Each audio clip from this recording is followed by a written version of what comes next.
Okay, so in your current situation, we have the Five of Swords. So with this Five of Swords, this is really a card of conflict and of someone winning and someone not winning, because you can see there's the guy here who's standing with the swords, kind of looking over his shoulder at the people walking away. And maybe these people walking away have had enough and have laid down their swords and just said, forget about it. I'm out of here. It's not worth it to me to win. Or, they've been just beaten outright. So really, this is a card of duality. And so in your current place that you are you someone that if you hung on in a disagreement or in a conflict or a power struggle with someone to come out on top? Or are you the person that's just said, I just can't take this anymore. Let's just let it end. And I'm going to move on. So think about how this affects and how you resonate with this card, and which perspective are you following in this? What does it mean to you? In your crossing energy is the Four of Cups, and a cup sign is Cancer, Scorpio, Pisces. And so with the cups, Four of Cups, we see this guy sitting under the tree. This is about missing opportunities. And you can see someone right here is handing the hand from the sky is offering a cup to him, but he's not looking at it. He's not focused on it. He's focused on what's in front of him. This can suggest that maybe you are feeling a little discontent. Maybe you're a little tired of what you're doing. You're tired of the routine within your life. You want something else. So it's a sense of being dissatisfied. And it's your own little sit under the tree and think about things, but I'm not seeing anybody to my left or to my right. I'm just looking down. I'm just thinking about myself and what's going on. So what's crossing you is maybe a sense of being dissatisfied, whether that's in a relationship, whether that's in your job, or a living situation, a town that you live in, maybe too much traffic or the weather doesn't agree with you. There's something in there that's causing you to sit back and to think about what's going on.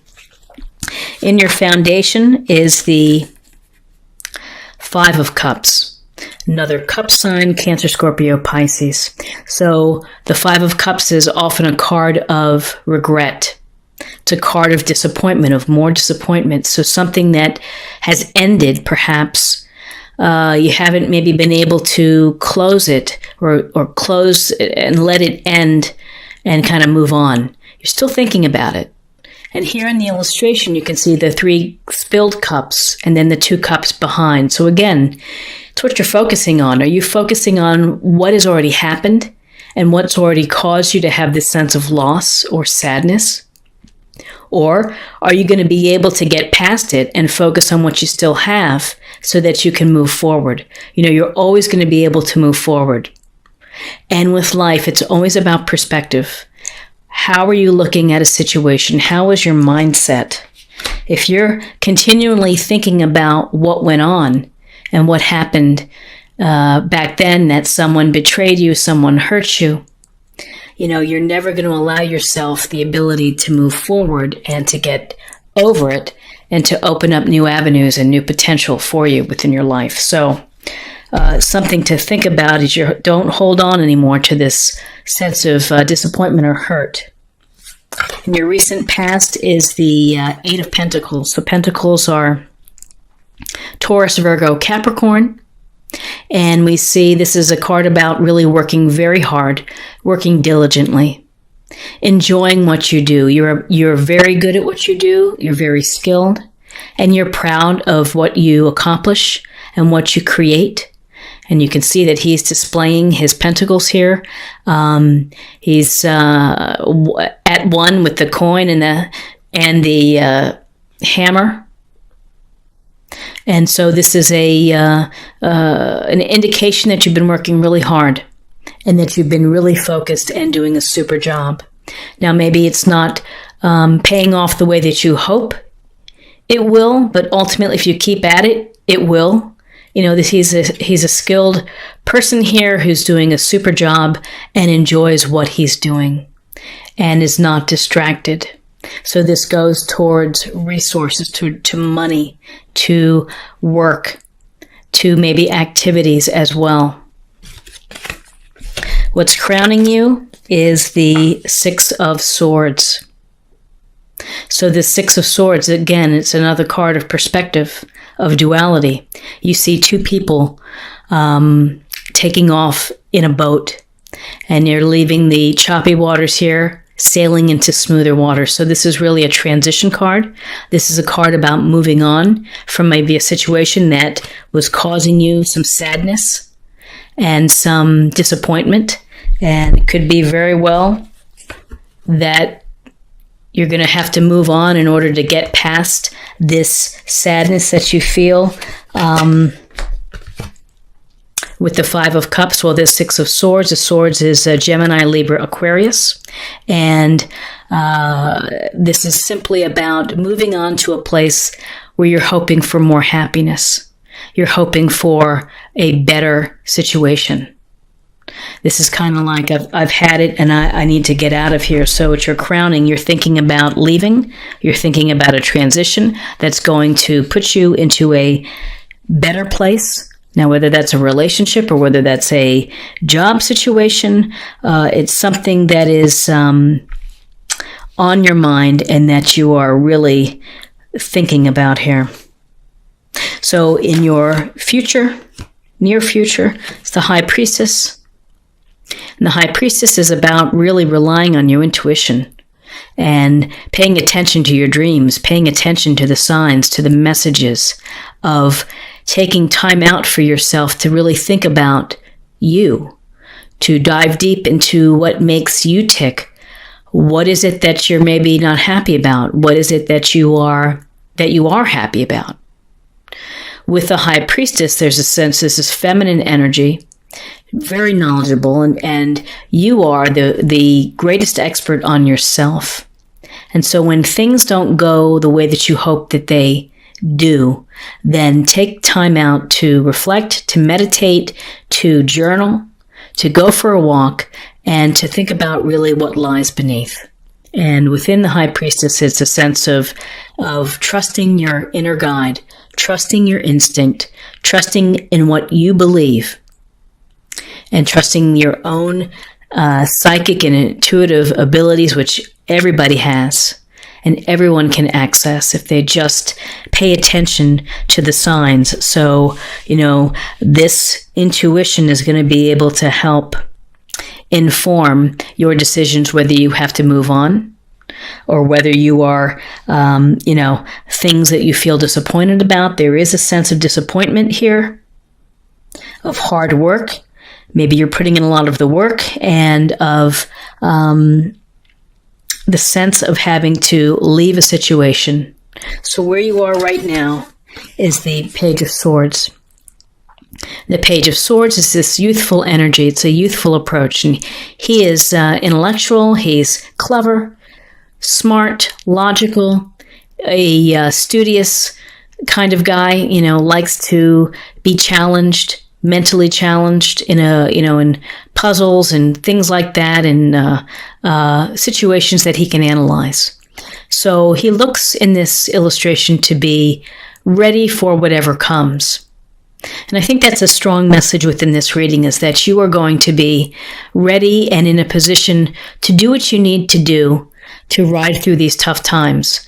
With pages, it's often a message or an offering, but really for this situation, when you just look at the position of how he's standing, that it's going to, be your ability to defend and to do what's right for you. And so that may mean having to move on, having to defend your ideas, having to use some logic and some reason versus relying on emotions to make your decisions. In your environment is another youthful energy, the Page of Wands, which is the Page of Wands is saying, go out there and do something. This is a youthful energy that is looking for adventure, looking to get out there and to do things. So again, if you feel disappointed, if you feel in conflict, if you feel that you need to get away, that you're working too hard, the Page of Wands is a wonderful encouragement to you to go have some fun, to go have some adventure, to do things that fire up your passions. With the Page of Wands, we've got Aries, Leo, or Sagittarius. And Wands is about what lights your fire. What enthusiasms do you have? And so if you've let things slip by, if you haven't had time to focus on what makes you happy or what's fulfilling to you, then this page is saying, pick something. Do something that's going to bring you some sense of creativity, happiness, passion that's going to make you feel good. In your hopes and fears, we have the Star. And this is a lovely card. The Star is a wonderful message of believing that everything is going to be okay, that you have faith in yourself, you have faith in the universe and in the stars to guide you to the right way. You have, this ability to heal and an ability to, just to let yourself recover. And to recover from the hurt, to recover from the regret, to recover from disappointment, that you can get past all of this and you can move forward to a place of happiness and of fulfillment and of good health. So, we look to the stars for guidance, and this is a marriage of the physical and the spiritual sense, which is to get your physical body together, along with your spiritual side, which is to reconnect with yourself. And you can reconnect with yourself. Put these cards here. You can reconnect with yourself by digging within, thinking about what lies beneath your subconscious, what's really going on in your heart, in your soul. And resting, relaxing, doing things that are going to allow you to re-energize, to feel good. But really, this is a card of hope and optimism. So in December, you have, you may be facing some little rough moments here, but ultimately, you're in a place where you're going to have faith in the outcome. Faith that the universe is going to give you what you so desperately want. And in your outcome is the Knight of Cups. So the Knight of Cups is this very romantic, charming man or woman, whatever energy it is, of whatever gender. And the Knight of Cups is, you can see the offering of the cup, the offering of an emotional connection, the offering of someone who is in touch with their emotions, someone who can be romantic and be loving and can offer love. And again, with cups, we have Cancer, Scorpio, and Pisces. And so this is your outcome, whether this is just an emotional connection with a dear friend, someone that's going to be a great support to you, and that you just love them to death, or it's the potential of meeting someone and of potential, of having dates or relationships or just some fun with. But the Knight of Cups is a romantic, dreamy, poetry-filled kind of person who can really lift your spirits. So let me just take a look here at the cards and see what we don't see. Let's see what we don't really have. So we have Pentacles, we've got Swords, Cups. We really have it all. And we have a lot of this page energy of this youthful of navigating maybe some challenges with the Page of Swords and getting out there to find yourself and to find what you enjoy and what you're hoping for, to really ignite your passions. Let's see what else. You're working hard, and you've had a little conflict, had a little couple of disagreements here. You can get past those. You've had some disappointment.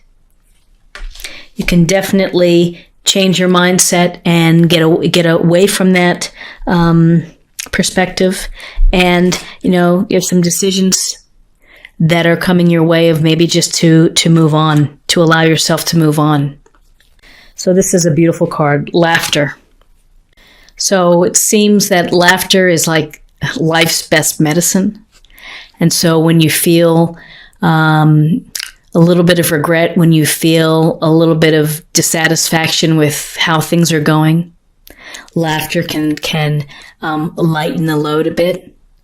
And if it's laughter with your family, simply watching a funny movie, reading a funny book or article, watching some things on YouTube, laughter can lift your spirits. And so allow laughter, have some good laughs with your friends and go out with your friends, enjoy, smile, and let people see you laughing. And when you're laughing and smiling, that Knight of Cups is going to come right in with his cup and say, hey, how are you?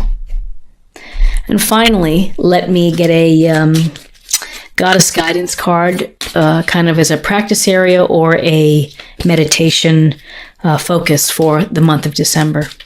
Nimitona, sacred space. Create an altar or visit a power place to connect with the divine. Oops. So I don't know how many of you have altars or have a little place that is your own. It could be a nook. It could be just a part of a, outside on the deck or in one of your bedrooms or in the living room, but it's a place for you to kind of just gather yourself and to pray or to meditate or to reflect. Some people with their altars will have crystals set up in a grid or pictures or Buddhas or whatever divine sources or gods that you follow. Allow yourself a place that is yours and that you can calmly meditate or sit in stillness, and to, again, when you're able to have that sacred space, you're able to heal. I try not to block this. It allows you to heal and to have faith, and to have faith that the universe is going to help out and give you what you need.